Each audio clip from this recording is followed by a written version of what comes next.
We run weekly workshops in Ballyben, open to all. There's no restriction on who participates. Some would be experienced enough in drama that others would never have had an opportunity. A lot of the theatre companies, they have auditions and they only fill maybe one place where they'd be short someone, and they're looking for someone particular with particular experiences and so on.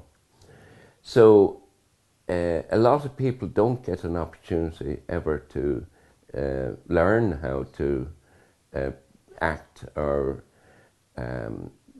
we also encourage people to be involved in the actual lighting and sound and everything else of theatre. Well, we do plays. We tend to base them on real life stories, for example, or like stuff that's in the news. Like we done a show in March, and it was about homelessness and how people portray homeless people. So we kind of try to make people aware, look, this is how people see homeless people, this is how they're treated, it's how they shouldn't be treated. We go around different places, like for example, if a certain group or a centre wants us to come and talk to them about drama or about the shows we do, we'd be happy to come. We run a facilitation skills training in mainly in foreign theatre, but recently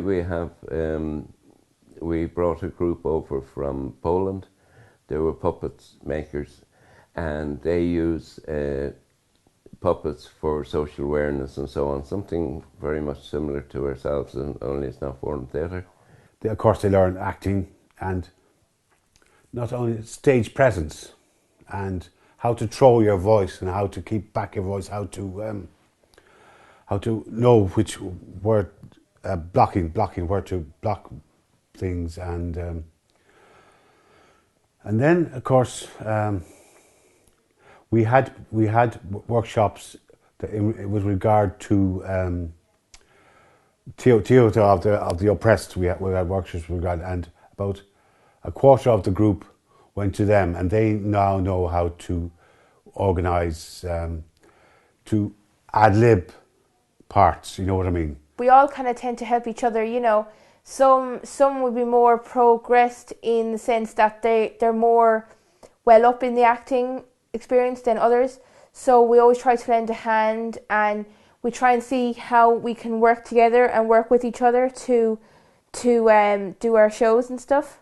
And then there's other things like on the committee, people have to learn many things. Like I hadn't a clue about being a treasurer for 8 years, and I'm a treasurer now for 8 years. It's open to everyone, regardless of whether they have any experience or not, whether they have a disability, learning or physical. It's open. People, we've worked with asylum seekers, we've worked with, as I say, Simon, homeless, so on and so forth. So we're just wide open to anyone that just wants to do a bit of theatre.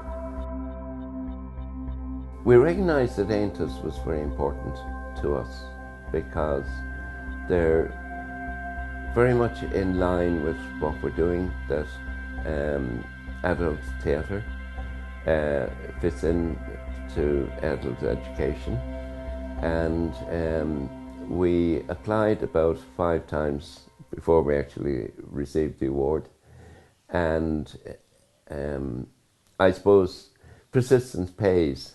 I think the interview showed what we're really about, really, and they kind of saw, like, I mean, they asked us loads of questions in the interview as well.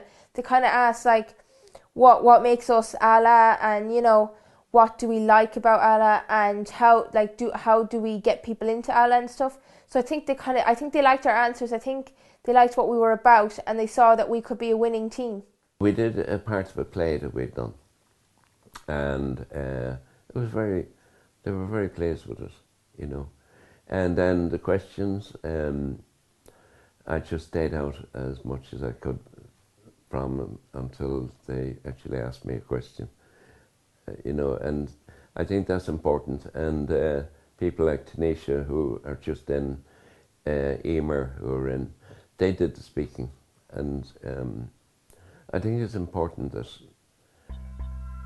we're not the important people, they are. I had a pile of folders which I gave out to them, and it was about fundraising, a whole pile of possibilities of fundraising and everything. They weren't having it. They weren't having it. They were here to have a good time, you know. It was very stressful in the morning. Kind of, we're all, you know, everyone's trying to get here and there and get everything ready and make sure we had what we needed. And then we got on the train and we were so nervous. We were kind of like, will we win? And you know, and then we found a lucky penny, so we thought that might kind of, you know, luck might make us win. We went up hoping that we'd win it, but not expecting to win it, because 5 times, you know. And they read out the categories and the people in the common category, and at the end of it they called out ALA, and I just froze to the seat. I couldn't believe it, that we'd actually won it, and it was actually my birthday on top of it. So we basically danced up to the stage and made our little talk and came down. And but that's a day that we'll never forget. It was just an incredible day. We were the first category up, so we were like crossing our fingers, and then I was the one who spotted. I heard the name ALA on the screen, so I was like, oh, we won, and then everyone was kind of really shocked, and they were like, oh, and they didn't move for a second till it kind of clicked with them. It's us, so we all kind of just like hurried each other up to the platform to collect our award. We were shocked. We were absolutely shocked, and Jim started shaking as he got up, and we all followed him up the way. But we were really thrilled about it. I found it recently that you would be at a meeting or something, particularly in Galway, and the respect that people at the meeting have for ALA, and when you say that I'm representing ALA, oh yeah, you're doing great work and so on and so forth. So I think that's another benefit of getting the award. I'm hoping to kind of, I've never thought about this before, but I'm hoping to kind of maybe do sideline acting along my main career. Like my career, we say, could be anything from where I am working currently to a new job in the future, but hopefully ALA has made me see to keep acting as either a hobby or a sideline, something I can kind of bring into my life now. The future for ALA, I'm hoping that it'll be there in another 5 years and maybe 10 years. The first and essential thing is that nowadays everybody is in their own little house. There's no community. Community's dead and gone now. In the first place, it's a community. It's people with social disadvantage, social excluded. It's a community. It's a community. The second place is it teach people to stand up and act. Now you might think that's simple, but it's not simple.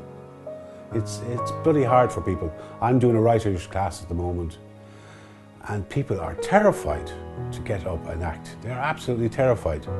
They're writing, but they oh no, I wouldn't go near there. And I was trying to coax them, but they won't have it. They won't have it. Another thing too is that it gets people out of the bloody house, and it gets people interested in the project, because there's a lot of people in this area here who are just in the house all the time. They're not just watching television, which is wrong. I would call this enlightenment. But we need support. We badly need support.